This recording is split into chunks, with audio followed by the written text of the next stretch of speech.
Bienvenidos a Relatos del Más Allá. Me encantaría saber desde dónde nos escuchan, dejen sus comentarios, los leo con atención.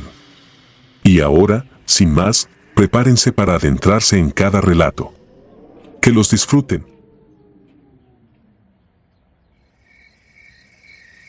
Náusea negra.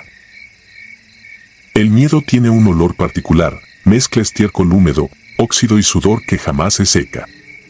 Lo descubrí a principios de 2018, cuando el batallón desplegó un campamento temporal en la Sierra de Sonora, a 20 kilómetros del caserío San Isidro del Cobe.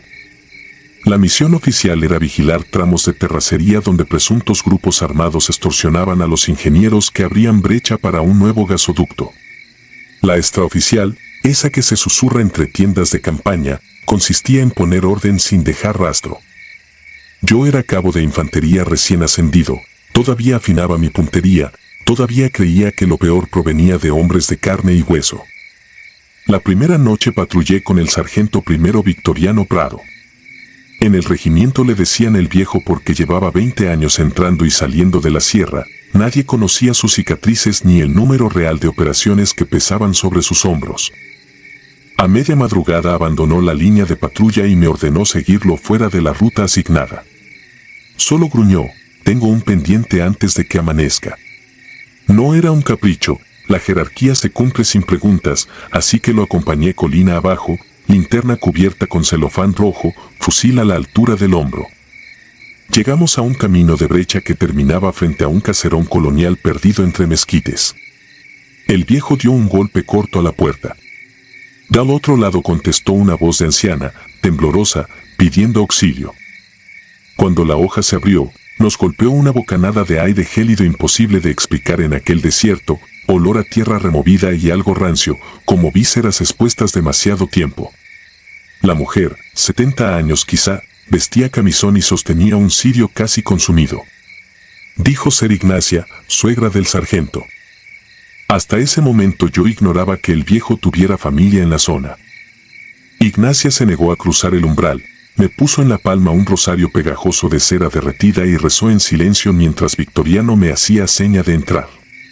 La estancia estaba iluminada únicamente por lámparas de queroseno distribuidas al azar en el suelo. Sus flamas parecían respirar. Sobre la mesa del comedor reposaban vendas, guantes quirúrgicos y botellas vacías de suero. El viejo recogió un maletín médico empapado en un líquido oscuro, lo colgó en su hombro y me habló con un hilo de voz: necesito que vigiles a Lucía. No será más de 1 hora. Si intenta salir, la convences de quedarse. No hay disparos, ¿entendido? No esperó respuesta, simplemente se marchó con la abuela detrás, dejando la puerta abierta al viento nocturno. Subí la escalera con el fusil a media alza. Cada peldaño crujía como si se quejara. Al final del pasillo, una puerta estaba desencajada y sostenida por una silla atravesada, improvisado cerrojo. Empujé el mueble y el rechinido resonó hasta el tuétano. Dentro, la penumbra olía a sangre coagulada. Una mujer en camisón, pálida como sábanas almidonadas, permanecía erguida sobre el colchón. Su cuerpo estaba tan arqueado hacia atrás que la coronilla casi tocaba la espalda. Los dedos, tensos, chocaban entre sí como si aplaudieran despacio. La luz de la lámpara revelaba surcos violáceos en los antebrazos, viejas ligaduras. Con un chasquido de lengua, la mujer pronunció mi nombre completo, el segundo apellido incluido, y enseguida la niñez entera se me apretó en el pecho. Solo mi madre fallecida lo había dicho igual. Quise retroceder, pero mis botas parecían adheridas al suelo. Ella bajó la cabeza sin desdoblar la espalda y sonrió. Los dientes parecían microscópicas hojas de obsidiana, manchados de algo oscuro que se deslizaba hasta la barbilla. Su voz regresó, ahora con la cadencia burlona de un instructor veterano que tuve en el colegio militar, Cabo Izaguirre, firme, que aún no ha terminado la práctica. Fue suficiente para quebrar mi rigidez. Salí de la habitación y atranqué la puerta con la misma silla. Clavé la pata al parquet con la bayoneta, temblando. Pasé la siguiente media hora en la cocina, sentado de espaldas a la pared, repasando oraciones que no recitaba desde la primaria. Las lámparas chisporroteaban como si algo aspirara su oxígeno. A cada rato creí ver el camisón de la mujer deslizándose por los pasillos, pero cada vez que avanzaba con el arma lista, no había nada. Solo escuchaba pasos arrastrados en el piso de arriba, luego golpes secos contra las paredes, luego un silencio tan espeso que castigaba los oídos. El viejo regresó casi al alba. Lo acompañaba un sacerdote menonita de contextura mínima. El alzacuellos estaba manchado como si lo hubiera mordido la tierra. No me preguntaron nada. El sargento subió con el cura, cargando un botiquín distinto, y yo me quedé en planta baja con Ignacia. La anciana no lloraba, murmuraba una suerte de letanía que mezclaba pasajes bíblicos con nombres de plantas medicinales. Entre frase y frase, me confesó que su hija Lucía había cambiado un mes atrás. Invocaba a los muertos de la familia por sus motes infantiles, caminaba con el torso doblado como si sus huesos fueran cables, y cierta madrugada flotó pasillo abajo, apenas rozando el suelo, hasta quedar de cabeza contra la puerta principal sin perder la sonrisa. Ningún médico se atrevió a emitir diagnóstico, uno sugirió traslado psiquiátrico, pero ella se arrancó 3 uñas delante del especialista antes de que la sedaran. El hospital se negó a recibirla de nuevo. No hubo gritos durante el ritual, solo un murmullo grave que recorría la casa, imposible distinguir si venía de la garganta del cura o de algún sitio detrás de las paredes. Cuando el estruendo terminó, un golpe seco, como si algo pesado cayera desde el techo, la puerta del cuarto se abrió. Salieron el sacerdote, empapado en sudor, y Victoriano, con la mirada de un hombre que ha visto trincheras de otro siglo. No me permitieron entrar. El cura me bendijo la frente con aceite que olía a salmuera, susurró algo en bajo alemán y desapareció por el pasillo arrastrando el maletín vacío. El viejo me condujo al porche. Solicitó 3 días de licencia para él y una ambulancia militar para Lucía. Firmé el oficio sin leerlo. Antes de que me marchara, colocó la mano sobre mi hombro. No hablamos de esto jamás. Hazlo por tu cordura y por la de ella. Al girarme noté que llevaba el antebrazo vendado, una mancha ovalada de sangre fresca traspasaba la gasa. No pregunté. Me limité a asentir, subí al vehículo y conduje hasta el campamento con el amanecer pegándome en la nuca como una lámpara de interrogatorio. 4 semanas después, el gasoducto quedó asegurado y nos replegaron a Hermosillo. Supe por radio que Victoriano solicitó baja temporal por motivos familiares y que Ignacia falleció de un infarto fulminante 2 días después de su licencia. Dao Sargento no averigüé más, los archivos de personal mostraban traslado a Puebla, pero nadie confirmaba haberlo visto allá. Una noche, en la guardia de retén, mi compañero Mesina encontró dentro de mi mochila un rosario cubierto de cera agria. Yo juraría haberlo perdido. Al tocarlo sentí el mismo frío irrazonable de aquella puerta abierta y un susurro en la lengua de mi madre diciéndome que era hora de volver a casa. Desde entonces duermo con la luz encendida, cargador en la recámara, y aún así me desvelo esperando escuchar pasos que flotan medio palmo sobre la duela. Nadie en el ejército prepara para estos enemigos. Uno aprende a reconocer minas, emboscadas, calibres, pero no el momento en que algo tuerce la geometría del cuerpo humano y se alimenta de la memoria de quienes lo observan. Han pasado años, y a veces el sueño me vence, pero en la penumbra del dormitorio siempre hay un segundo justo antes de quedarme dormido en el que percibo ese olor, estiércol húmedo, óxido y sudor que jamás se seca. Entonces abro los ojos y, por un instante, juro ver una silueta arqueada al pie de la cama, chocando las yemas de sus dedos, ansiosa porque la acompañe a jugar.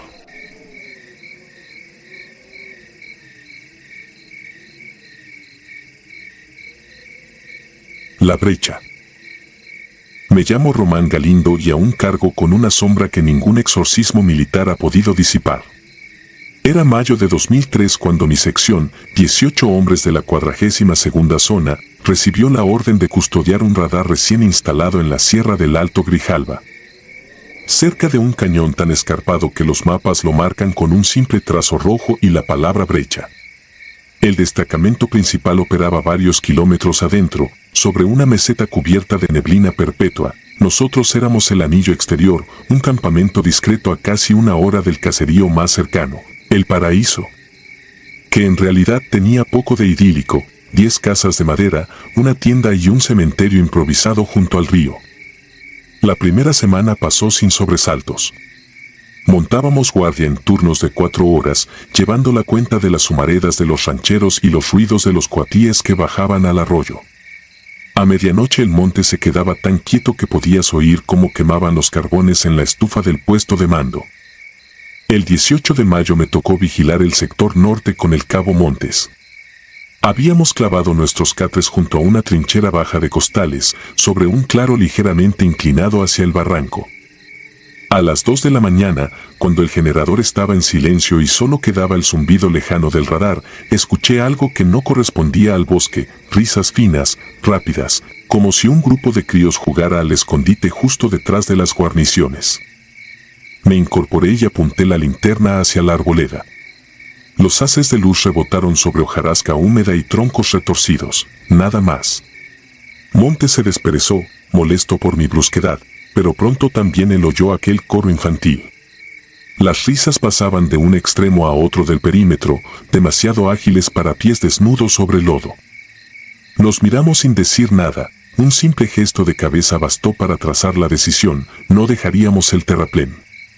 El reglamento lo especifica con frialdad, no te alejes, no investigues, reporta, pero la curiosidad punza más que la orden y di 2 pasos cuesta abajo antes de sentir la mano dura de Montes aferrando mi hombrera.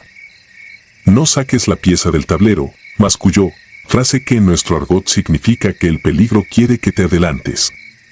El reflejo de sus pupilas me hizo tragar saliva. Volví a mi puesto, fingiendo disciplina. Amaneció sin más señales, salvo unas huellas menudas, semicirculares, impresas entre los helechos. No eran pisadas humanas ni de animal conocido, parecían la mitad posterior de una pezuña y, sin embargo, terminaban en 3 surcos finísimos. Las marcamos con estacas y pasamos el dato al capitán Lara cuando regresó del destacamento interior. Su única reacción fue ordenar que nadie rompiera el cerco y que, a partir de esa noche, montáramos guardia de a 3. El 21 de mayo llegó una ventisca prematura, niebla tupida que borraba los contornos a pocos metros. Esa madrugada compartí turno con Salas y un soldado recién transferido, Medina, muchacho de Veracruz con mirada de perro fiel. A eso de la 1, entre la bruma, reapareció el eco de las risas, ahora más cercanas, casi dentro del campamento. No eran carcajadas alegres, vibraban con una tonalidad metálica, como si los pulmones que las producían estuvieran llenos de polvo. Salas mascó un rezo que se perdió en el viento. De pronto, Medina dio un paso en falso. Lo vimos descender por la pendiente como si lo arrastraran cabellos invisibles, sin soltar un quejido, hasta desaparecer en la leche espesa del barranco. Alumbramos con los 3 focos, gritamos su nombre, nada respondió, solo el batir de alas de algún pájaro que huyó aterrado. El parte oficial diría más tarde que Medina cayó por terreno resbaloso, hecho tristemente común en la sierra. Pero nosotros, los que vimos la escena, sabemos que el terreno estaba seco aquella hora y que nadie resbala en vertical como un muñeco sin voluntad. El capitán ordenó búsqueda al alba. Encontramos su fusil, su mochila y un rastro de hendiduras semicirculares que se internaba en la jungla para difuminarse de golpe, como si lo hubiesen alzado en vilo. Ni un hilo de sangre, ni un trozo de tela rasgada. Solo un silencio cruel que parecía esperar nuestra próxima decisión. Ese día cavamos una fosa simbólica y pusimos la cantimplora de Medina a modo de cruz. Cada hombre dejó algo del bolsillo, una semilla, un mechón, una medalla, porque en la sierra los muertos sin nombre se quedan pegados a los vivos. Al atardecer, la niebla regresó más densa y la temperatura bajó hasta calar los huesos. Ordené duplicar la ronda, mas el miedo bloquea los sentidos igual que el sueño. Pasadas las 3, sentí un tirón en la lona de mi tienda.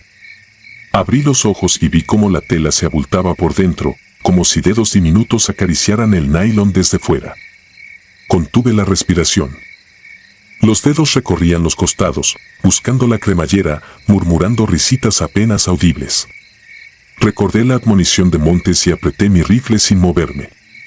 Los dedos cesaron, luego una presión insistente se plantó justo sobre mi pecho, separada por apenas 1 milímetro de lona.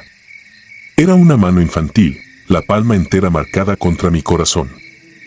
Su calor atravesaba la tela. Quise gritar, pero solo salió un gorgoteo seco. Cerré los párpados.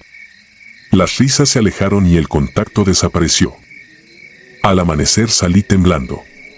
El campamento olía a ozono, a tierra removida.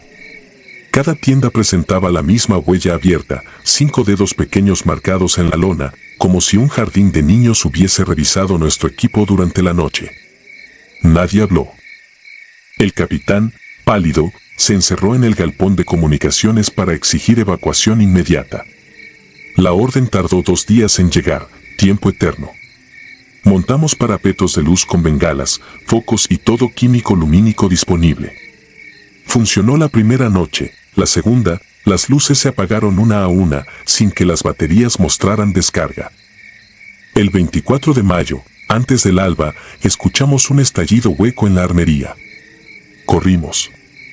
El cabo Montes yacía en el suelo, su casco asentado a un costado, los ojos muy abiertos. No había sangre ni señal de combate, solo la expresión de alguien sorprendido por algo inimaginable. Sobre su pecho, la misma huella de mano desaparecía lentamente, como si la piel la absorbiera.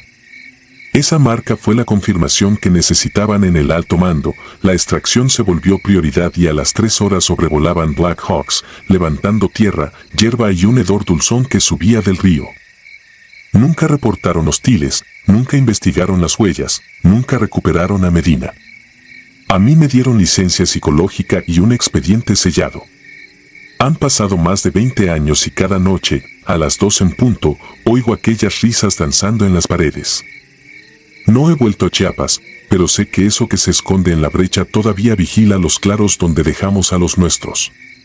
Sé, también, que no eran niños. Los niños no dejan huellas de pezuña ni conocen el camino exacto a tu pecho. Por eso escribo esto, para que alguien, algún día, sepa que existe un punto en el mapa donde la inocencia es un disfraz y la selva juega con los soldados como piezas fatigadas de un tablero que nunca muestra el final. Si alguna vez escuchas risas a medianoche entre los helechos, no mires, no avances, y sobre todo, no olvides que hay presencias que no buscan matarte, solo quieren que te alejes, dejes tu guardia, y les entregues tu sueño para siempre.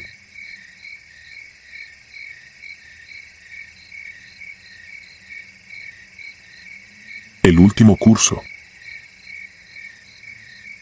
Me llamo Héctor y durante 12 años fui parte de los gafes, esos que mandan donde nadie más quiere ir, a limpiar zonas que en los mapas aparecen en blanco, pero que en la vida real están llenas de gente armada y muertos sin nombre.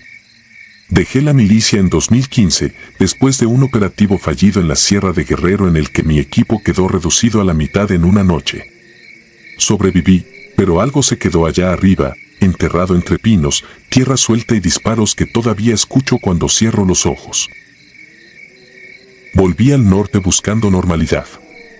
Me instalé en Torreón con mi esposa y mi hija, conseguí trabajo como supervisor de seguridad en un parque industrial. Turnos nocturnos, rondines, cámaras, radios que casi nunca sonaban. Un trabajo que para cualquiera sería pesado, pero para mí era casi descanso, nada de emboscadas, nada de órdenes a última hora, nada de uniformes, solo chaleco con logo de empresa y una pistola registrada en un cajón que rara vez tocaba. Creí que la guerra había quedado detrás de mí, que los años en la sierra eran solo recuerdos que se irían apagando. Pero la guerra tiene memoria y no perdona a los que intentan hacerse los olvidadizos. Todo empezó una noche de agosto de 2019. El calor seguía pegando aunque ya era casi medianoche. Estaba en casa, en una colonia tranquila a las orillas de la ciudad, casas de interés social, bardas bajas, perros ladrando a cualquier ruido. Mi esposa dormía con nuestra hija en el cuarto y yo me quedé en la sala viendo un partido repetido, solo por tener ruido de fondo. Me venció el sueño. Me despertó algo que reconocí antes de estar totalmente consciente, 3 golpes en la puerta, separados por el mismo intervalo, con la misma fuerza, como un código. Ese patrón lo aprendí en la sierra, entre brechas y campamentos improvisados. Era el llamado que usábamos cuando no queríamos gritar contraseñas. Abrí los ojos con el corazón acelerado. La tele seguía encendida, la sala a oscuras, solo iluminada por la pantalla. Por un segundo pensé que lo había soñado, hasta que los golpes se repitieron, idénticos. Me levanté despacio, sentí el sudor en la espalda aunque el ventilador seguía girando en el techo. Miré hacia la escalera. Mi esposa estaba ahí, en pijama, agarrando el barandal con fuerza. No dijo nada, pero la forma en que me miraba bastaba.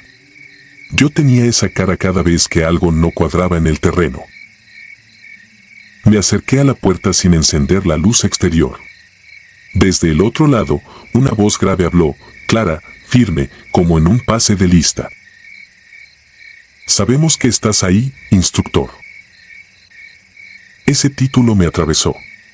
No era un rango oficial, era como me llamaban los reclutas cuando los hacíamos correr hasta vomitar. Hacía años que nadie me decía así. Quise preguntar quién era, pero la voz siguió hablando, calmada, sin levantar el tono. Abre, Héctor. Si no abres, esta noche no amanece completa tu familia. Sentí un nudo en el estómago. Subí la mirada hacia la escalera. Mi esposa negó con la cabeza, despacio. Yo también quería negarme, pero la guerra te enseña a leer entre líneas. Esa voz sabía demasiado de mí. Cuando por fin abrí, no vi pandilleros improvisados. Eran 3 hombres con equipo que reconocí al instante, botas tácticas bien gastadas, pantalones tipo militar, chalecos que alguna vez fueron de algún cuerpo oficial, miras nocturnas colgando, radios pegados al hombro. Nada de logotipos, nada de parches. Solo disciplina en la postura y manos cerca del arma.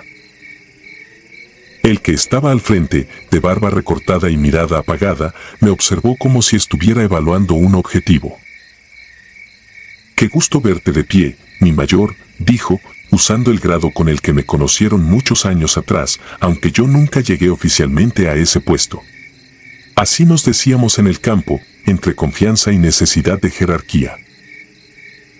Quise cerrar la puerta, puro reflejo, pero uno de los otros ya estaba dentro, como si hubiera calculado mi reacción. El de la barba levantó un celular y lo puso frente a mi cara. En la pantalla, la imagen granulada de mi hija saliendo de la escuela, tomada a distancia. Otro video, mi esposa entrando a un súper, mirando el celular, sin darse cuenta de que alguien la grababa. «No estamos aquí para pedirte tu opinión», dijo el de la barba, «ven con nosotros y ellos siguen con su vida.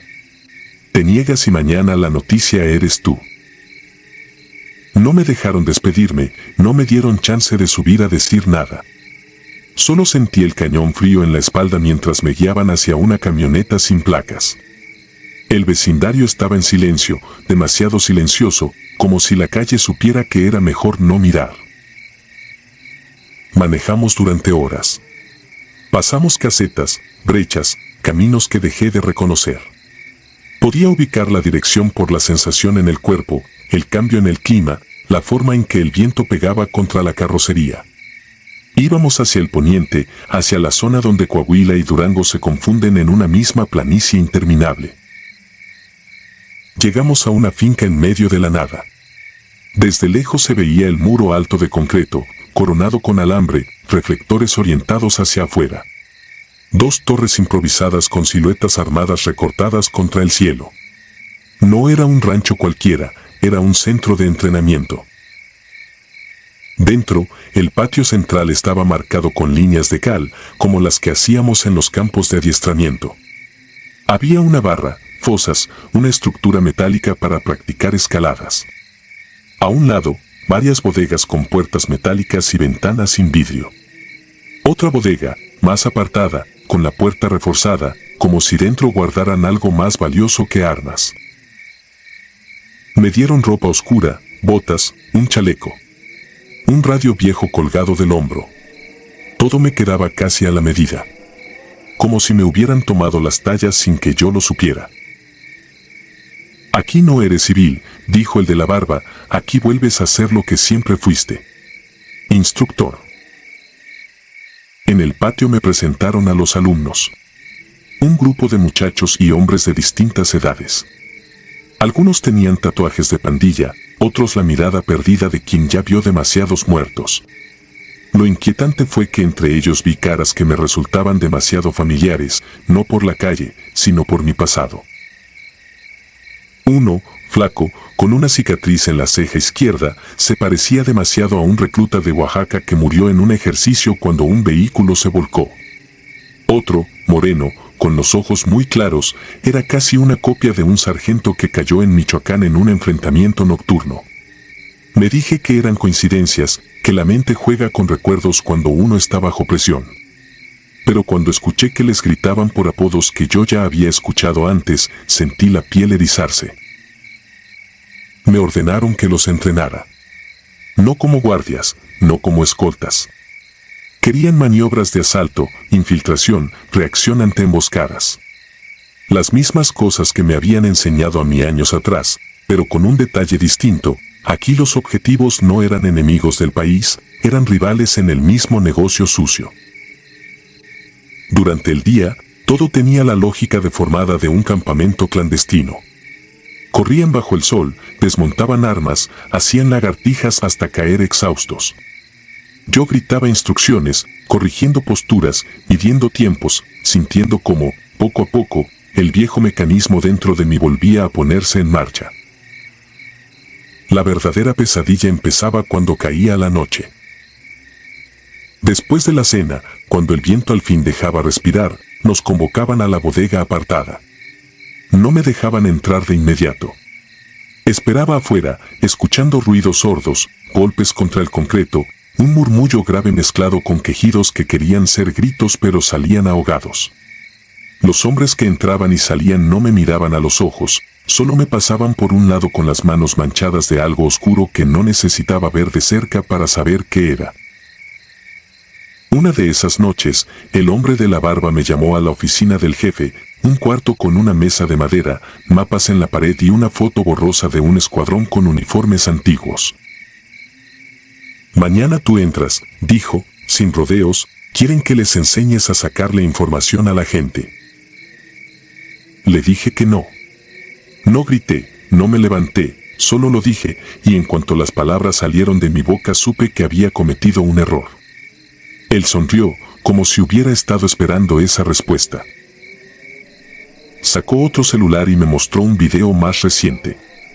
Mi hija jugando en un parque que yo no conocía, resbaladilla, columpio, otros niños alrededor. La cámara se acercaba demasiado, como si quien grababa quisiera que yo sintiera la respiración en la nuca. Tú sabes que esto no es una invitación, dijo, mañana entras, o mañana empezamos con ellos. Esa noche no dormí.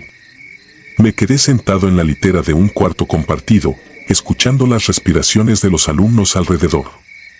Algunos se movían inquietos, otros hablaban dormidos, repitiendo órdenes que yo había gritado en el día.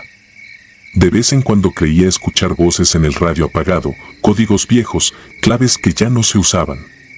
Pensé que era mi mente, cansada, explotando recuerdos. Al día siguiente, me llevaron a la bodega. Adentro hacía frío, a pesar del calor afuera. Un foco desnudo colgaba del techo, oscilando un poco, proyectando sombras alargadas en las paredes. En medio había una silla metálica y un muchacho atado, la cabeza inclinada hacia adelante, el cabello pegado a la frente por el sudor. Cuando levantó la cara, sentí que el corazón se detenía. Lo conocía. No de la calle, no de la televisión.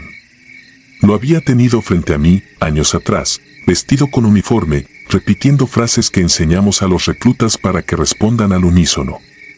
Lo vi morir en la sierra, cuando una bala perdida le abrió el pecho. Yo mismo lo reporté como baja. Ahora estaba ahí, respirando con dificultad, mirándome como si supiera exactamente quién era yo. Traté de buscar una explicación racional.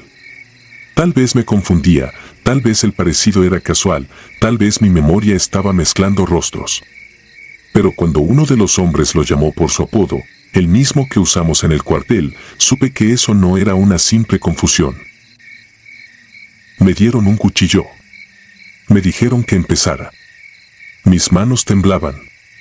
Me acerqué al muchacho y él me miró con una mezcla de reproche y resignación, como si ambos supiéramos que ese lugar no debería existir. No lo hice. No pude. Solo le dije que hablara, que dijera lo que ellos querían, que no se aferrara a un silencio que no iba a salvar a nadie. Él negó con la cabeza, apenas, y sus ojos se nublaron. Alguien me arrebató el cuchillo. Me aparté, tropezando con mis propios pies. No vi lo que hicieron, solo escuché el primer alarido y me aferré al marco de la puerta para no caer. Sentí el mundo desdoblarse, como si estuviera viendo mi vida desde afuera, como si alguien más ocupara mi cuerpo. Los días siguientes se mezclaron. Entrenamientos, noches de bodega, rostros repetidos, apodos que regresaban de operaciones que ya no deberían existir. Empecé a notar detalles que no cuadraban, relojes detenidos en la misma hora, sombras que se alineaban como columna de marcha sin que hubiera nadie, radios sin batería que de pronto emitían órdenes con voces reconocibles de mandos que hacía años estaban muertos. Una madrugada, mientras hacía guardia forzada en una de las torres, vi luces acercándose desde el sur. No eran vehículos del campamento, se movían en formación, con la precisión de quien sabe lo que hace. Escuché, a lo lejos, el mismo ruido de motores que conocí en los convoys oficiales. Reconocí la silueta de los vehículos cuando estuvieron más cerca. No eran rivales del jefe de la finca. Eran soldados. La alarma se extendió por el lugar. Gritos, carreras, armas listas. El hombre de la barba me empujó hacia las escaleras. Te quedas aquí, instructor, si esto se cae, tú no sales vivo. Mientras el caos crecía abajo, algo aún más extraño sucedió. Entre la polvareda levantada por los vehículos, vi otro grupo moverse, silencioso, sin levantar tierra, atravesando el patio sin ser detenido por paredes ni puertas. Eran siluetas con equipo militar antiguo, chalecos viejos, cascos que ya no se usan. Caminaban con paso sincronizado, sin mirar a nadie, atravesando los disparos sin que las balas parecieran afectarles. Entre ellos reconocí a varios.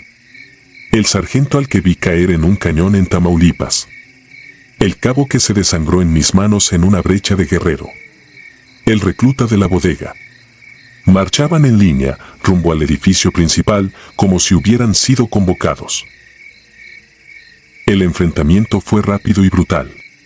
Gritos, detonaciones, la finca iluminada por fogonazos irregulares. Yo no disparé. Me quedé arriba, incapaz de decidir si lo que veía era real o un ataque de la mente cansada. En un punto, el radio que llevaba, apagado desde que llegamos, se encendió solo. Una voz que conocí al instante dio una orden con la misma firmeza de años atrás. Instructor Héctor, misión cumplida. Era la voz de mi antiguo comandante, el que murió en el operativo que marcó mi retiro. Después de eso, solo recuerdo el silencio. Me encontraron días más tarde, según me dijeron, caminando solo por una brecha polvorienta a varios kilómetros de la finca. Un convoy oficial de reconocimiento me recogió. Yo llevaba ropa desgarrada, un chaleco que no pertenecía a ningún grupo actual y un rifle que, según los peritos, tenía más tiempo de abandono que yo de servicio. No hallaron ninguna finca donde dije que estaba.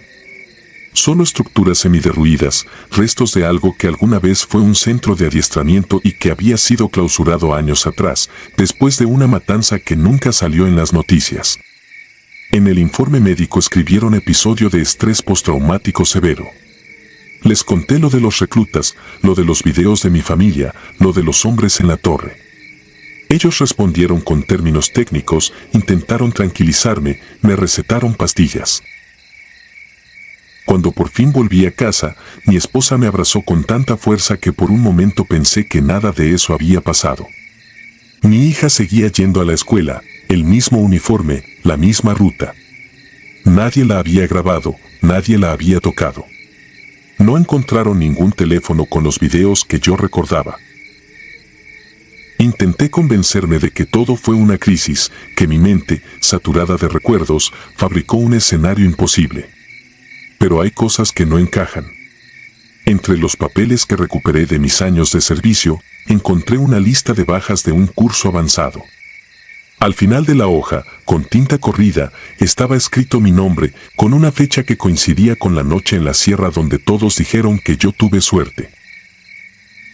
Y, de vez en cuando, en la madrugada, alguien toca la puerta de la casa con 3 golpes secos, exactos, separados por el mismo intervalo. Me quedo congelado en la sala, viendo la silueta de la puerta. Mi esposa no escucha nada, mi hija duerme tranquila. Yo sí lo escucho. Y sé que en algún lugar, en algún punto entre el desierto y la sierra, hay un grupo de hombres esperando que vuelva a ponerme el chaleco y agarre el radio para darles otra vez la instrucción. Por eso dejo esto escrito. No sé si fue un delirio, un castigo o una misión que nunca se cerró. Solo sé que, para algunos de nosotros, la guerra no termina cuando entregas el uniforme, solo cambia de turno y vuelve a buscarte cuando menos lo esperas.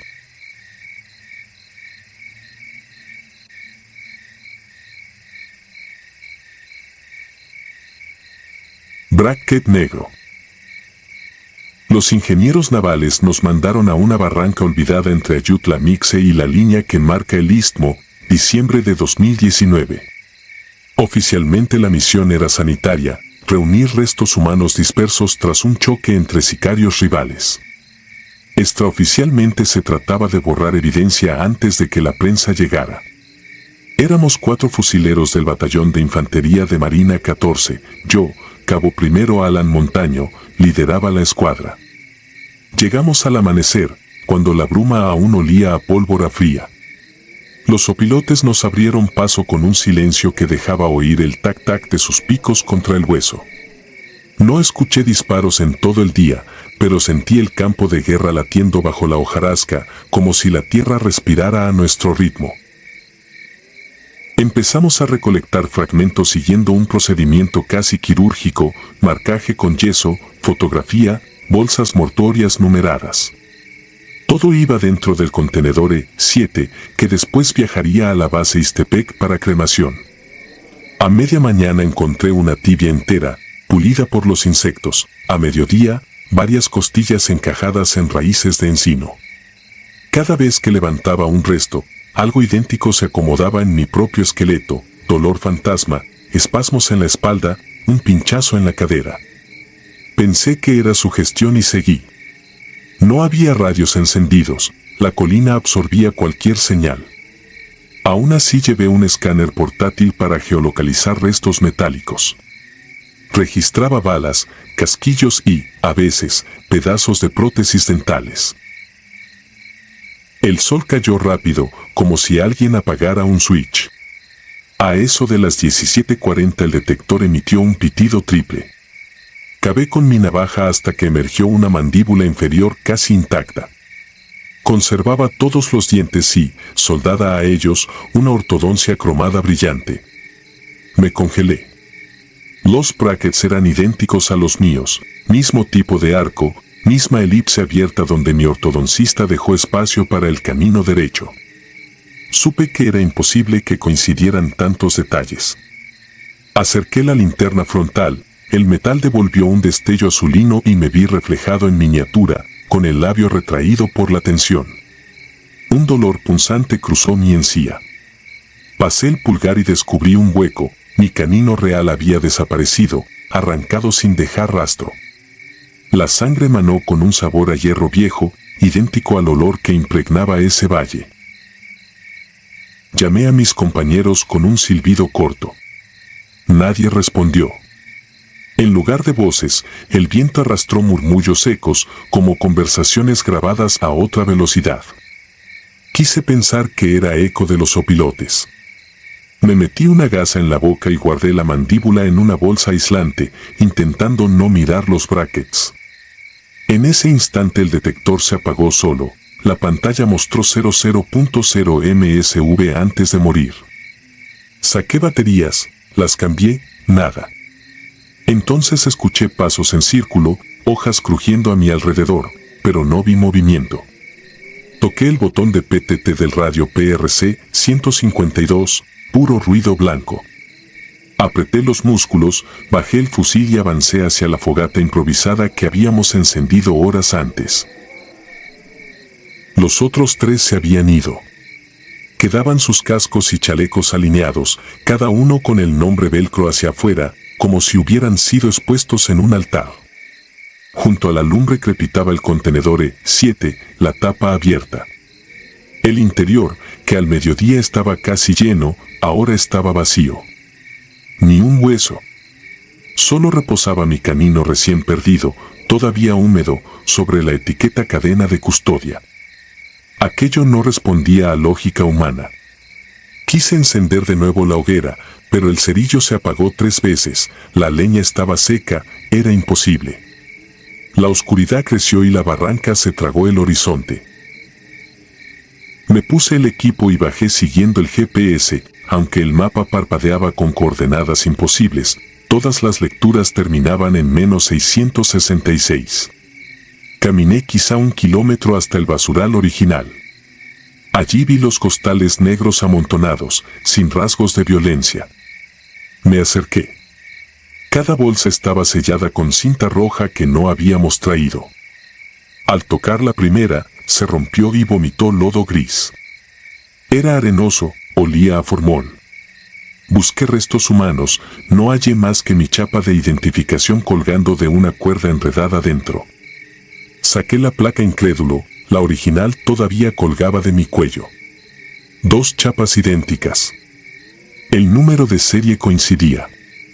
El mundo se contrajo como un diafragma, sentí náusea. Volví corriendo hacia la fogata. Mis compañeros seguían ausentes. Sobre la tierra, sin pisadas ni arrastre, se formaba lentamente un dibujo en polvo claro, un semicírculo dentado, como una boca abierta. Cada diente medía unos 20 centímetros y se marcaba mientras lo observaba, tallado por una fuerza invisible que rasgaba la tierra. Entendí que estaba dentro de una mandíbula gigantesca grabada en el suelo. En silencio recé el credo. No escuché respuesta ni latido, mi propio pulso parecía ajeno, replicado bajo los talones. La noche se volvió interminable. Caminé y caminé, pero la brújula giraba sin cesar. Cada tanto veía destellos de luz azul, como flashes de ortodoncia bajo faros. El dolor en mi encía creció hasta nublar la vista. Me desmayé un instante y desperté al notar que alguien me sacudía. Era el suboficial Pérez. Lo alumbraba la primera claridad del alba. Me dijo con voz hueca que lo siguiera. Le colgaba la demás dentadura, incompleta, con alambre suelto.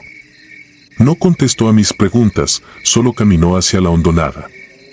Allí estaban Ramírez y Cota, hincados, rebuscando entre huesos frescos que no habían estado antes. Se giraron al unísono.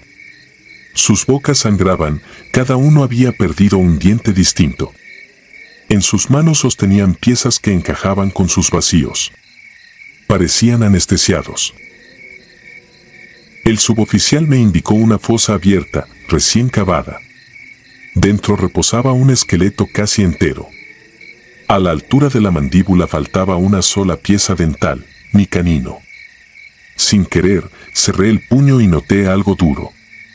Saqué el diente que guardaba para evidencias, estaba ya seco y amarillento, como si llevara años fuera de la carne.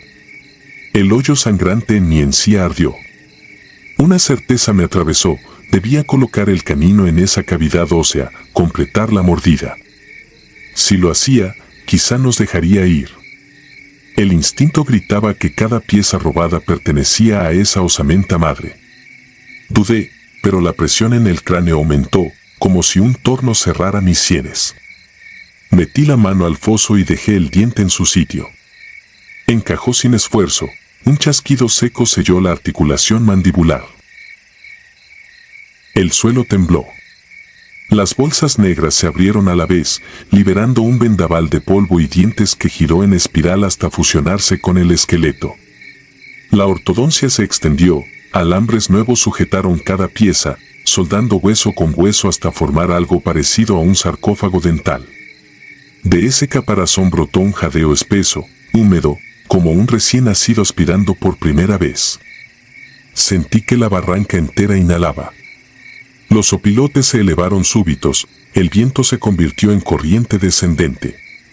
Miré mis manos, las uñas se agrietaban, los dedos dolían como si los nervios se encogieran.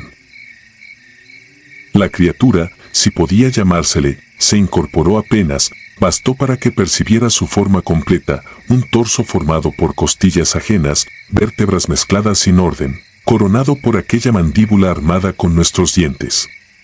No tenía ojos, pero me encontró. Un alambre de braquet pendía libre, se agitó y me rodeó el cuello con la rapidez de una serpiente. Antes de asfixiarme aflojó la presión y entendí que no quería matarme, sino arrastrarme. Pérez y los otros ya estaban sujetos, avanzando en fila hacia una grieta al fondo. No daban señales de dolor, caminaban dóciles.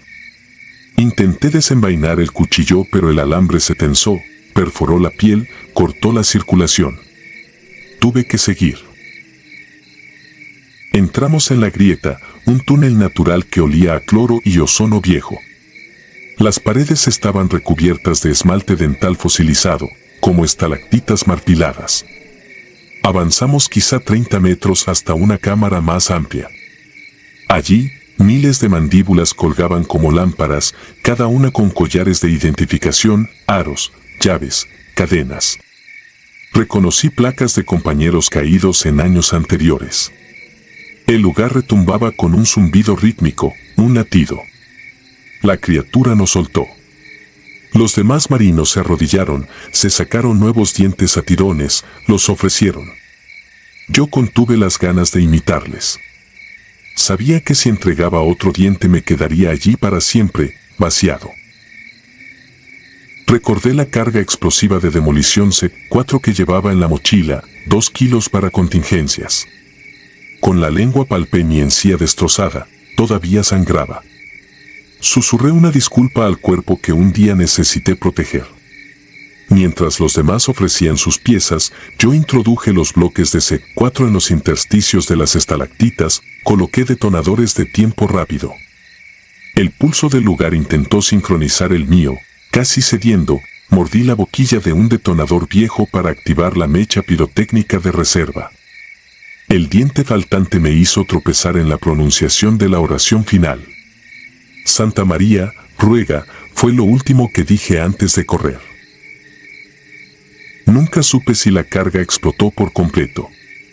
El túnel se cerró tras de mí con un bufido sísmico. Salí a la superficie cubierto de polvo y lúcido del dolor.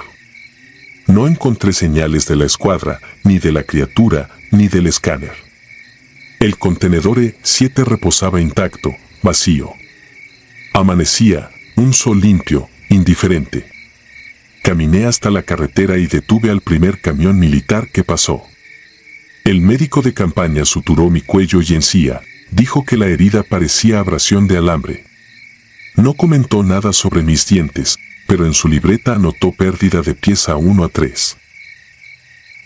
Me dieron de baja por choque postraumático. No regresé jamás a Oaxaca, ni quiero. Cada vez que mastico siento descargas eléctricas en este hueco.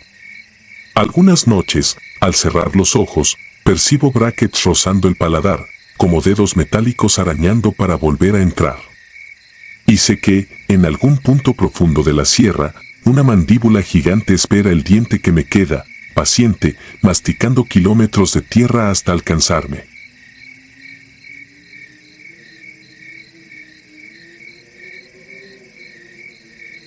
Liturgia hueca. Tenía 42 años cuando me ordenaron volver a ponerme el uniforme para un operativo que, en el parte oficial, jamás existió. Ya llevaba un lustro tramitando mi retiro absoluto, creyendo que la vida en la milicia no podía reservarme algo más escalofriante que la guerra contra los cárteles. Me equivoqué. Aquella madrugada de marzo de 2013, el coronel Alvarado me marcó desde un número cifrado y solo pronunció 2 palabras, Operativo Farallón. Nadie más tenía que saber. Tenía 50 minutos para llegar al antiguo fuerte de Perote, en las montañas brumosas de Veracruz. Mientras conducía, el asfalto se desdibujaba bajo la neblina y sentía un sudor helado resbalarme por la nuca. Recordé los rumores de pueblos fantasma en esa región, de brujería mezclada con narcotráfico, de túneles coloniales convertidos en santuarios profanos. Cuando crucé la garita del fuerte todavía era de noche cerrada, las luces de sodio dejaban ver siluetas de soldados listos, armas acepilladas, semblante tenso. Nadie hablaba más de lo necesario, como si presentaran el mismo nudo en la garganta que yo. Nos informaron que inteligencia había rastreado una red de explotación clandestina y contrabando de órganos infantiles en un convento jesuita abandonado, oculto en la ladera del Cofre de Perote. Las imágenes satelitales mostraban vehículos entrando solo de noche. El plan era sencillo en papel: irrumpir, asegurar el lugar, extraer a los cautivos. Pero las fotos habían revelado algo inquietante. En el patio central se distinguían círculos de yeso negro, velas dispuestas en forma de espiral y manchas oscuras que no parecían gasolina. Partimos a las 3:40 horas, 11 hombres en dos Humvee envejecidos cuyos motores retumbaban como jaurías metálicas. El teniente Beristain, un tipo parco y de manos nudosas, revisaba un croquis ajado con la linterna roja. Nunca olvidaré su rostro cuando cruzamos la última curva. La fachada del convento se alzaba, agrietada y lúgubre, con vitrales rotos que parecían ojos huecos mirando la montaña. El aire olía a tierra empapada y a algo rancio, casi ácido, que hacía arder la garganta. Ingresamos por la sacristía derruida. El cabo Villeda colocó un ladrillo de pentrita en la puerta clausurada del claustro. Un estallido opaco abrió la madera carcomida y, por un segundo, me pareció que la montaña exhalaba desde dentro. Avanzamos en formación, pasillos estrechos, muros cubiertos de moho que resumaban un líquido viscoso. La luz de mi linterna se reflejaba en cruces invertidas garabateadas con carbón. Encontramos 3 cuerpos, 2 hombres jóvenes y una mujer, todos con la garganta seccionada, colgados de ganchos de carnicería. Ninguno parecía llevar más de un día muerto. Llegamos al patio principal a las 4:12 horas. Allí estaba el corazón del horror. 12 figuras vestidas con túnicas vermellón entonaban un cántico gutural alrededor de una mesa de piedra. Sobre la losa yacía un niño inconsciente, abdomen marcado con símbolos de sal. El líder levantó un cuenco de barro y, a la luz temblorosa de las antorchas, distinguí que el líquido era sangre coagulada. En vez de dispersarse, los encapuchados siguieron cantando, como si nuestra presencia alimentara el rito. Una orden seca del coronel rompió el hechizo. Disparos al aire, estruendo de granadas aturdidoras. 2 de ellos corrieron, el resto se arrojó al suelo. El líder permaneció erguido. La máscara de barro que le cubría el rostro parecía recién modelada, aún húmeda. Cuando el sargento Méndez intentó esposarlo, el sujeto exhaló una palabra imposible de confundir: clemictia. Se sintió como un silbido que atravesó el aire y se me clavó en el estómago, una sílaba cargada de electricidad. Méndez dio un paso atrás, como empujado por una fuerza invisible. Lo remolcamos entre 4 y empezamos la extracción. El menor sobrevivió, pero el convento siguió succionando nuestra cordura. En la cripta encontramos órganos refrigerados en neveras de camping, manuscritos con diagramas anatómicos y, sobre todo, una pared cubierta de fotografías Polaroid de niños sin ojos, firmadas con fechas consecutivas. El más antiguo databa de 1991. Cuando regresé a la superficie, el sol tímido ya coloreaba el horizonte, sin embargo el lugar permanecía sumido en penumbra, como si absorbiera la luz. Aquella misma tarde trasladamos a los 14 detenidos a la base aérea. El enmascarado fue enviado en aislamiento. Durante el trayecto, nunca dejó de balbucear un rezo en náhuatl arcaico, juzgando por las entonaciones que luego confirmarían los lingüistas. Intenté no escucharlo, pero sus murmullos se pegaban al interior del casco, reptaban por mis oídos y sembraban imágenes que preferiría no describir. Farallón se declaró un éxito operativo, al menos oficialmente. Me otorgaron el ascenso a subteniente honorario. Pero el precio se contó fuera de los archivos. El primero en quebrarse fue Méndez. 2 semanas después del asalto despertó cubierto de equimosis que parecían pencas de maguey impresas en la piel. Aseguró sentir un latido ajeno dentro de su pecho, justo antes de desvanecerse. Los médicos no hallaron causa, 3 días más tarde sufrió un paro cardíaco. Luego cayó el radiooperador Campos, quien se disparó en la sien tras afirmar que los ladrillos del convento se agrietaban en sus sueños y dejaban salir brazos diminutos que lo estrangulaban. Las autopsias de ambos arrojaron resultados indeterminados. Beristain llegó a mi casa una noche de abril, pálido como la cal de los muros franciscanos. Dejé que se derrumbara en el sofá, repetía que aún podía oler la sangre fresca, que cada vez que cerraba los ojos escuchaba la palabra Tlemictia susurrada dentro de las paredes. Traté de calmarlo con aguardiente, sin éxito. Antes del amanecer salió corriendo, lo encontraron a 7 kilómetros, descalzo, con las córneas reventadas, tal vez por arrancarse la venda imaginaria que, según él, le colocaban los niños de las fotos. Yo fingí estabilidad, mas cada amanecer pesaba más. El goteo metálico de la plomería emulaba ese cántico grave, la sombra del perchero se deformaba hasta parecer un monje encapuchado. Dormía con la pistola debajo de la almohada y, aún así, me despertaba temblando, sintiendo manos pequeñas apretarme la tráquea. Una madrugada oí que alguien caminaba descalzo por el pasillo. Al abrir la puerta solo vi huellas húmedas que terminaban frente al retrato de mi hija. Tomé una decisión, enfrentar al origen. Conseguí los expedientes clasificados y descubrí un dato omitido en el informe público. El líder anónimo había muerto en su celda a los 6 días, sin signo de violencia. Las cámaras no registraron visita alguna, pero las luces parpadearon durante 17 minutos, y cuando se restableció el suministro, el cuerpo yacía rígido, manos pegadas al pecho como si rezara. En la pared de hormigón apareció un espiral negro dibujado con su propia sangre. El expediente concluyó con 3 palabras: caso cerrado, superstición. Tomé mi camioneta y regresé al convento sin autorización. Era mayo cuando el viento huele a azufre húmedo entre cafetales. Apenas crucé la arquería del atrio, el silencio me envolvió como un agua espesa. Bajé a la cripta con una linterna y un bidón de gasolina. Quería quemar cualquier vestigio, borrar el epicentro de tantas muertes. Sin embargo, al pisar el último escalón, comprendí que el lugar estaba despierto, las velas apagadas ardían con pabilos invisibles, y sobre la mesa donde hallamos al niño crecía algo que parecía cartílago humano fusionado con raíces. Vertí el combustible sobre los montones de fotos y las hojas de rituales. Chispeé el encendedor.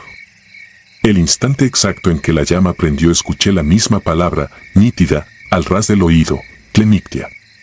La sangre se me heló, pero no retrocedí. Arrojé el mechero y el fuego devoró los archivos con un estallido de aire caliente. El resplandor bañó la bóveda, sombras infantiles danzaban sobre columnas torcidas. Empezaron a reír, una risa seca, anciana, que no podía salir de gargantas juveniles. Salí tropezando entre chispas y explosiones de vidrio. Detrás de mí, el coro crecía en furia, como si el convento bufara, dolido por la exorcización. Las llamas se propagaron por la techumbre reseca. Desde la loma se veía como las torres colapsaban, vomitando brasas hacia el cielo negro. Debí sentir alivio, pero me invadió un terror más hondo. Comprendí que incinerar un nido no mata la plaga, solo la disemina. Esa noche dormí en un motel de carretera. Soñé con niños vendados que abrían la boca y, en lugar de lengua, exhibían ceniza todavía ardiendo. Al despertar, la almohada olía a hollín. Han pasado 12 años desde la operación. Cuento esto porque mi pulso tiembla y sé que el tiempo se me acaba. Los chequeos médicos dicen que estoy sano, sin embargo cada luna nueva amanezco cubierto de moretones en forma de espiral, cada vez más oscuros, cada vez más extensos. Escucho gotas que caen en algún lugar de la casa, aunque todas las llaves estén cerradas. A veces, antes del alba, las luces titilan 17 minutos exactos. Entonces percibo pasos infantiles y una respiración pegada a mi oído. Nunca miro, porque sé lo que murmurarían. Si alguien cree que exagero, que recuerde que existen expedientes incompletos, certificados de defunción ambiguos y un convento reducido a ruinas humeantes sin causa oficial de incendio. Yo estuve allí, vi como un canto arcano corrompió la carne, como una sola palabra puede agujerear la realidad hasta dejar entrar lo que vive detrás. Si aún decide averiguar, aprovisionese de algo más que balas, porque hay lugares donde la fe es tan afilada como la navaja de un carnicero, y cortar la costra de piedra solo libera aquello que late debajo. He terminado de escribir. Son las 2:17 horas y la casa entera acaba de quedar a oscuras. Empieza el murmullo. 17 minutos, bastante tiempo para arrepentirse de haber abierto una puerta que debía mantenerse sellada para siempre.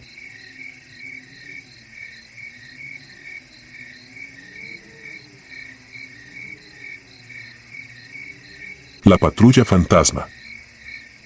Nunca pensé que, después de 22 años de servicio, lo que me quitaría el sueño no serían los disparos ni las explosiones, sino el recuerdo insistente de unos rostros cubiertos de barro que jamás debieron existir.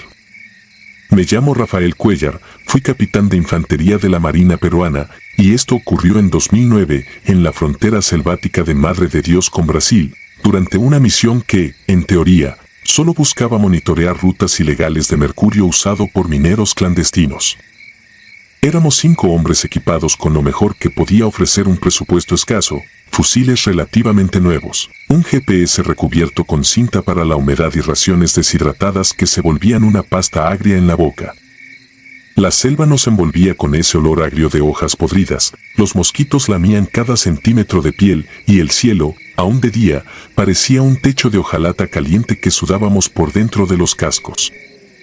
Avanzábamos con el barro cubriéndonos los tobillos cuando topamos con algo que nos detuvo, unas huellas más hondas que las nuestras, frescas, demasiado uniformes para ser de cazadores locales. Seguimos aquella línea como se sigue una trenza de sangre después de un tiroteo. Cada 10 metros, uno miraba atrás para vigilar el flanco. Así llegamos a un claro diminuto donde descubrimos una fogata reciente y, junto a ella, a otro pelotón. 5 hombres, idéntico número. Pero ahí acababan las coincidencias. Llevaban uniformes verde olivo descoloridos, el tipo de tela gruesa que dejó de fabricarse en los 90. Sus fusiles eran FAL belgas, reliquias que en mi país se retiraron hace décadas. El parche del pecho decía Batallón de Selva 54, una unidad brasileña que, yo lo sabía, se disolvió tras un motín interno en 1985. Pensé que era un error de la vista, tal vez un grupo de paramilitares con equipo robado. Sin embargo, la disciplina con la que se formaron para saludarnos era de academia, espalda recta, mirada fija, talones que chocaban con un sonido seco. Me acerqué, levanté la mano y solté un ¿de dónde vienen? Solo uno respondió, el que parecía su comandante, su castellano tenía esa cadencia amazónica antigua, casi musical. Dijo algo como, estamos en patrulla de rutina, capitán. El resto permanecía inmóvil, como estatuas de yeso sudoroso. La tensión duró apenas segundos, luego emergió la camaradería instintiva de quienes se reconocen soldados antes que enemigos. Compartimos cigarrillos, raciones y un silencio incómodo mientras el crepúsculo manchaba el follaje con un azul grisáceo. Me llamó la atención el brillo de sus botas, impecable en un terreno que nos tragaba a todos. Ninguno llevaba radio, solo un gran PRC-77 tan limpio que parecía recién salido de depósito. Al caer la noche armamos una pequeña fogata. El sargento Vargas sacó de su mochila una bolsita de café soluble, el humo se mezcló con la bruma espesa y, junto al crepitar de la leña húmeda, el aire adoptó un tono casi irreal. Los brasileños hablaban poco, cuando lo hacían, mencionaban ubicaciones que ya no figuraban en los mapas actuales. Uno contó algo sobre la represa inacabada de Tabocal y las emboscadas de 1983. Yo asentía, pero sentía un leve mareo, como si la conversación estuviera transcurriendo dentro de un sueño ajeno. En cierto momento, uno de mis hombres, el cabo Ríos, me susurró que sus fusiles no tenían seguro. Le respondí con un gesto, no íbamos a provocar nada. El cansancio nos cayó encima como un manto pesado. Acordamos turnos de guardia, aunque en la práctica todos dormitamos intermitentes. Recuerdo haber abierto los ojos cerca de la medianoche y ver, al borde del claro, la figura de uno de ellos mirando la selva con el arma colgada al hombro, inmóvil pese a la lluvia ligera que ya empezaba a golpear las hojas. Cuando la primera luz filtrada por la neblina nos devolvió al día, ya no estaban. No quedaba humo, brasas ni huellas recientes. El suelo, donde deberían haber quedado marcas de botas, aparecía liso, cubierto solo por la hojarasca habitual. Revisamos en silencio, cada cual mordiéndose el labio para no maldecir en voz alta. Solo hallé, sobre una raíz, un casquillo oxidado fechado en 1984. Demasiado viejo para haber sido disparado la noche anterior. El GPS marcaba una latitud coherente con nuestro itinerario, sin saltos temporales absurdos. Aún así, todos cargábamos la misma sensación de estar regresando de un lugar fuera del tiempo. El teniente Silva insistió en seguir el rastro. Caminamos 3 horas hasta darnos por vencidos. Todo rastro se perdía a pocos metros del claro, como si la selva se hubiera tragado la noche. De vuelta al puesto adelantado, redacté el informe más neutro que pude. Expliqué que habíamos encontrado un destacamento irregular no hostil. Omití mencionar detalles imposibles, los papeles oficiales no toleran lo sobrenatural.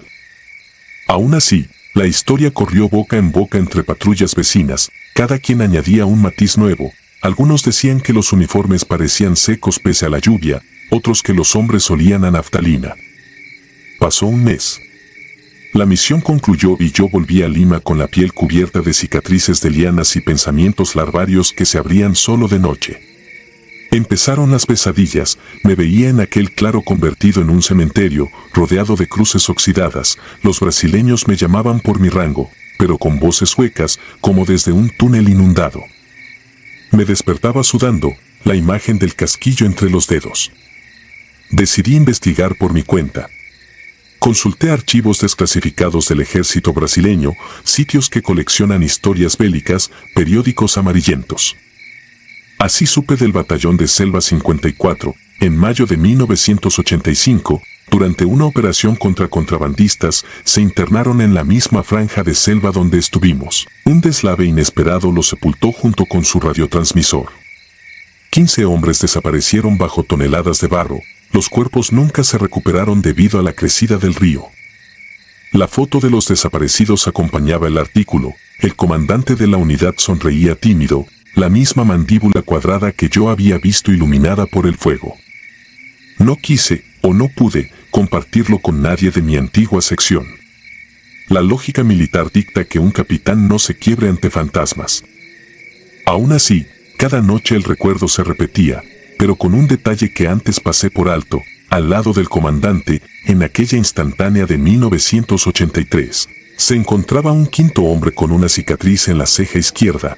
Esa misma cicatriz la tenía Ríos, mi cabo, quien juraba jamás haber sido fotografiado.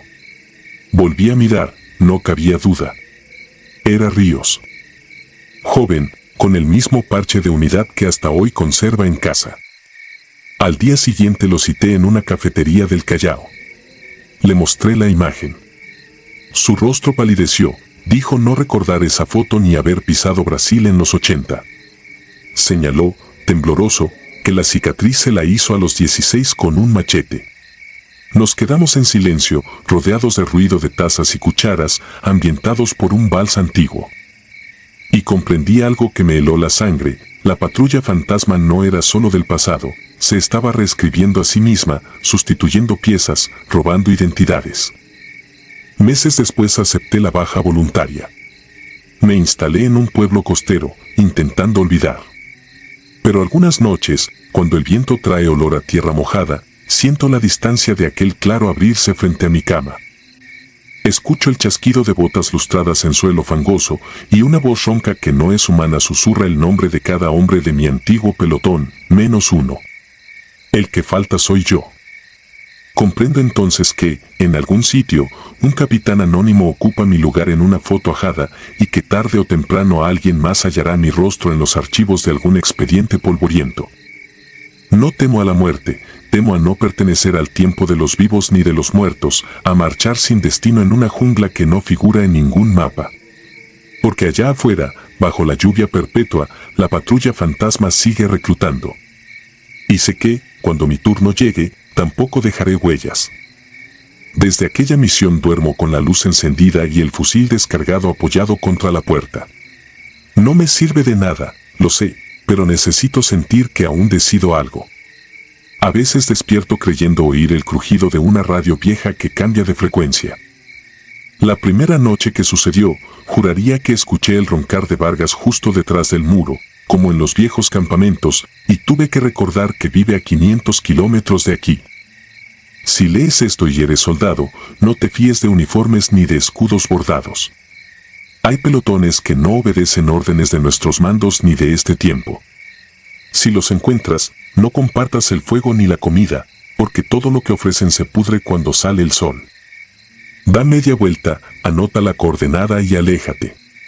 Sobre todo, nunca aceptes ser contado entre ellos. La selva lo registra todo, incluso lo imposible, y también sabe borrar lo que un hombre cree que es su vida. Esta es mi confesión, no busco consuelo ni absolución, solo dejar constancia. Porque el terror más puro no es el que te mata, es el que te reescribe, letra por letra, hasta que un día alguien encuentre tu nombre en un informe amarillento y no seas capaz de reconocerte.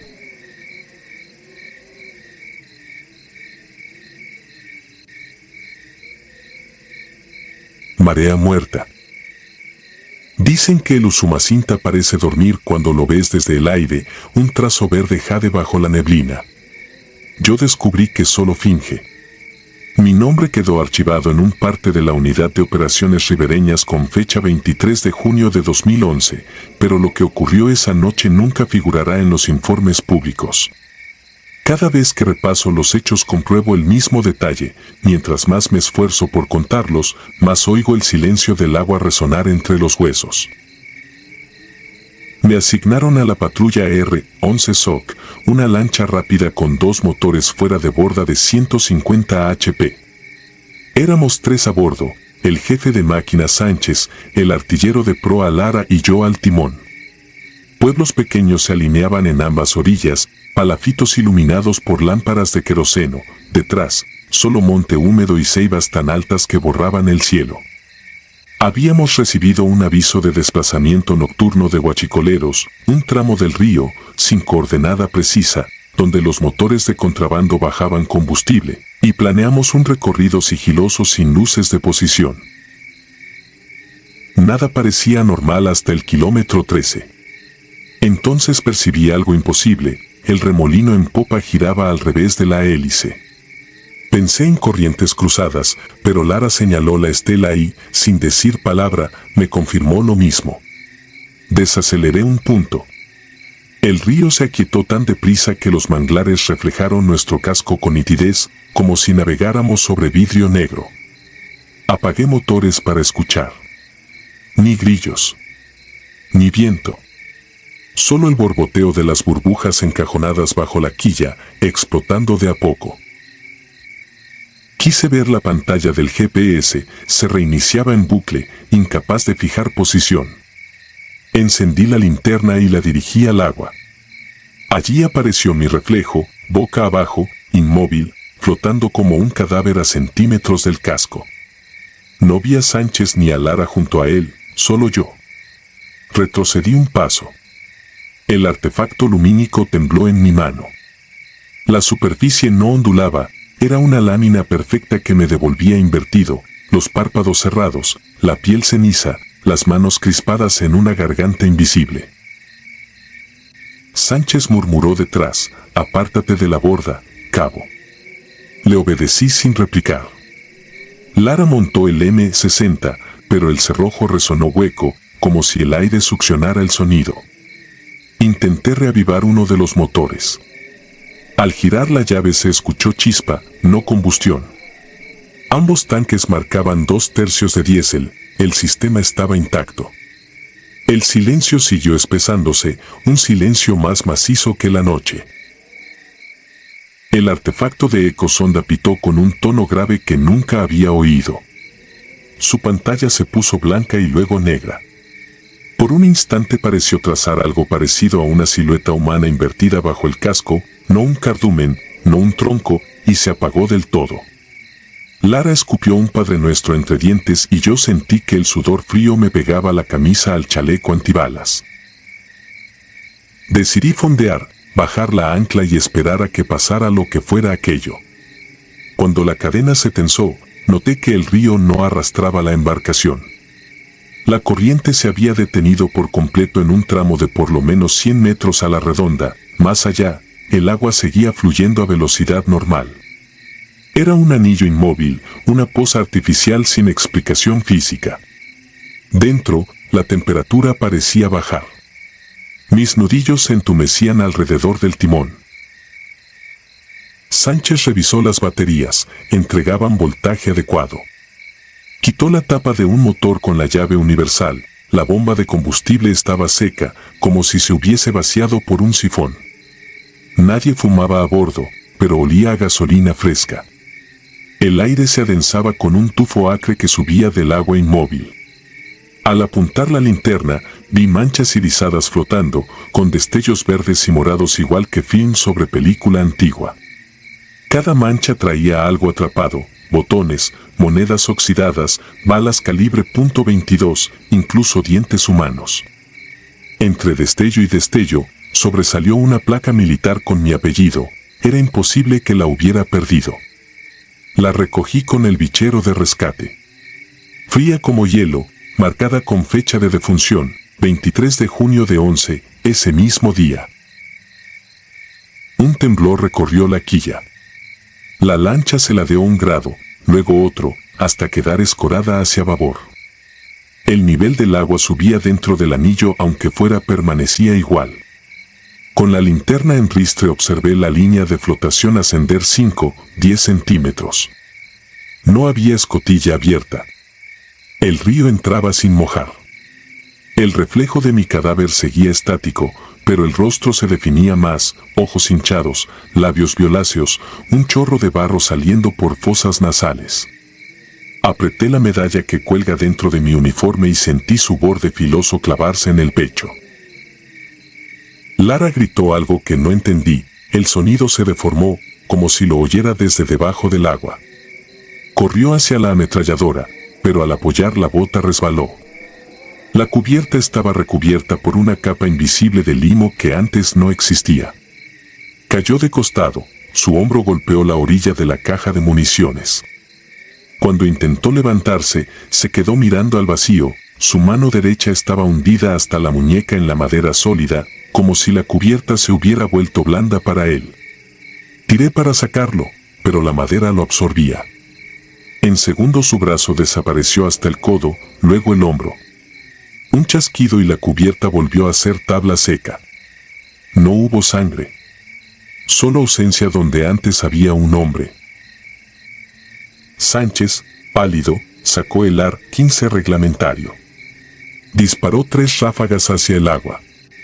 Las balas entraron sin salpicar y no dejaron ondas. Cada proyectil se perdió en el reflejo y emergió de vuelta por la punta, girando al revés, incrustándose en el casco desde abajo con un golpeteo sordo. Las perforaciones no soltaron agua ni astillas, mostraron bordes chamuscados, como si algo ardiera al revés, de adentro hacia afuera. Un zumbido empezó a rodearnos, pero no venía del aire, procedía del río, un lúgubre reflujo de coros guturales. No eran voces humanas, recordaban a motores forzados, alternadores rotos, con notas graves que hacían vibrar mis empastes. Coloqué la mano en la consola para asegurarme de no perder el equilibrio y sentí la fibra de vidrio latir bajo mi palma como si tuviera pulso. Entendí, con una certeza fría, que la lancha respiraba. Intenté rezar, pero cada palabra se quedaba pegada al paladar. Sánchez dio un paso hacia la borda, lo detuve de la hombrera. Sus pupilas estaban dilatadas al máximo. Se incorporó a medias y sus labios se movieron, nada salió. Exhalaba vaho a pesar de la humedad tropical. Se libró de mi agarre y se arrojó de cabeza. No hizo ruido al entrar. Solo desapareció dentro de su propio reflejo, que lo esperaba boca abajo. El agua siguió quieta. Yo quedé solo. Revisé mi reloj. El segundero había girado hacia atrás desde que el silencio cayó. Marcaba 22:14 cuando sabía que eran pasadas las 11. Me sentí prisionero en una fosa de agua muerta que no respetaba tiempo ni gravedad. Todo lo aprendido en la escuela naval carecía de utilidad. Recordé el procedimiento de abandono forzoso. Necesitaba un flotador, bengalas, la radio. Busqué la radiobaliza de emergencia. Al activarla, en lugar de la señal de SOS escuché una transmisión que reproducía exactamente mi respiración con un retardo de medio segundo. Cada jadeo, cada palpitación brotaba del altavoz imitando el ritmo, pero nunca a tiempo real. La imitación crecía hasta que ya no distinguí cuál era mi respiración y cuál la suya. La temperatura cayó otro grado. El vaho que exhalaba formó una cinta que se deslizó hacia el agua y se fundió con el espejo. Mi reflejo, mi cadáver, giró lentamente. Ahora flotaba paralelo a la lancha, ojos abiertos como pozos sin fondo.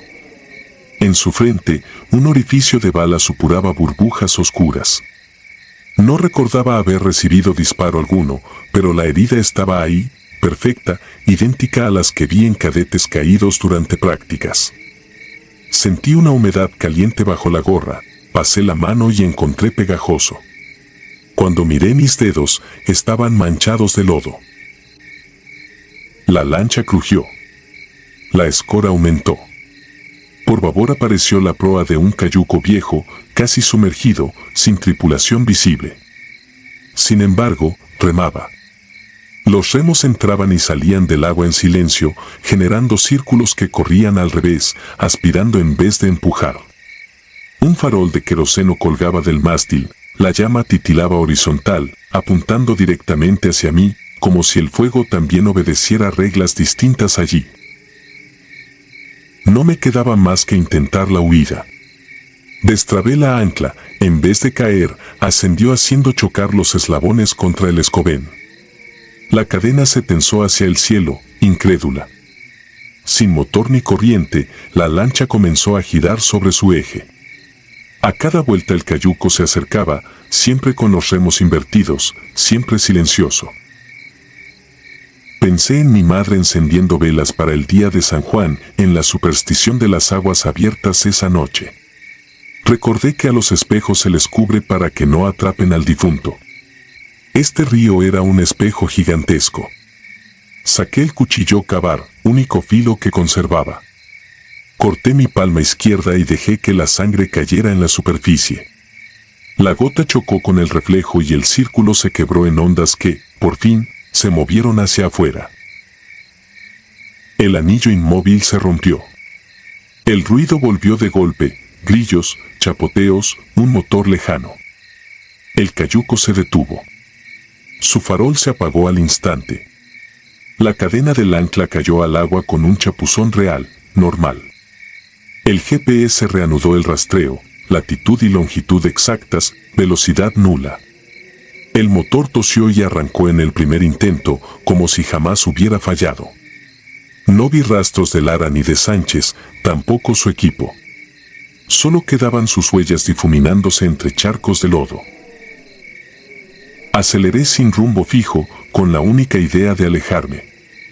Tras 5 minutos, el Usumacinta volvió a su corriente habitual.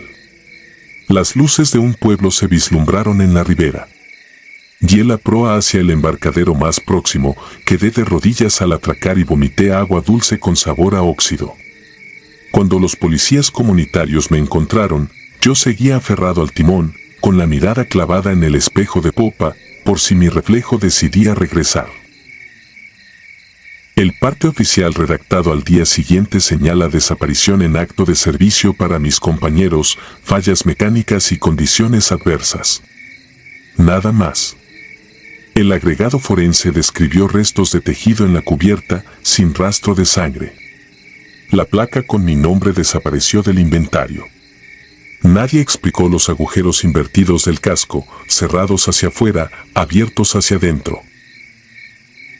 Cada noche desde entonces sueño que la lancha sigue girando en aquel círculo, que el cayuco continúa acercándose, sin remos, sin tripulantes, hasta rozar mi costado.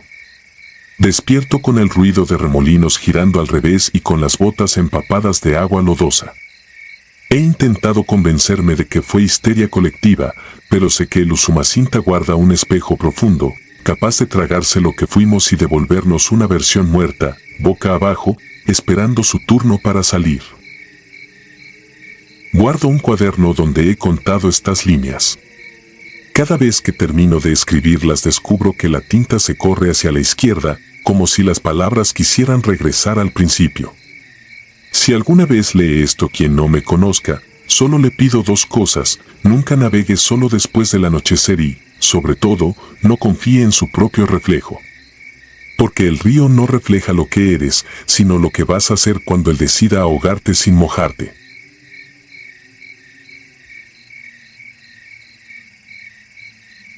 El eco que respiraba. Era otoño de 2015 y estábamos despegados en la Sierra Tarahumara, Chihuahua. Nuestra unidad de la Marina había recibido la orden de localizar un escondite de armas en una zona de cuevas usadas por grupos criminales. Según inteligencia, servían como bodega de cartuchos y droga, pero el acceso era peligroso por derrumbes y la presencia de barrancos. Nos dividimos en dos grupos. Yo iba con el teniente Cárdenas en el de reconocimiento, 6 hombres en total. El aire estaba húmedo y frío, con esa neblina que se pega a la piel y hace que la sierra huela a tierra mojada y óxido.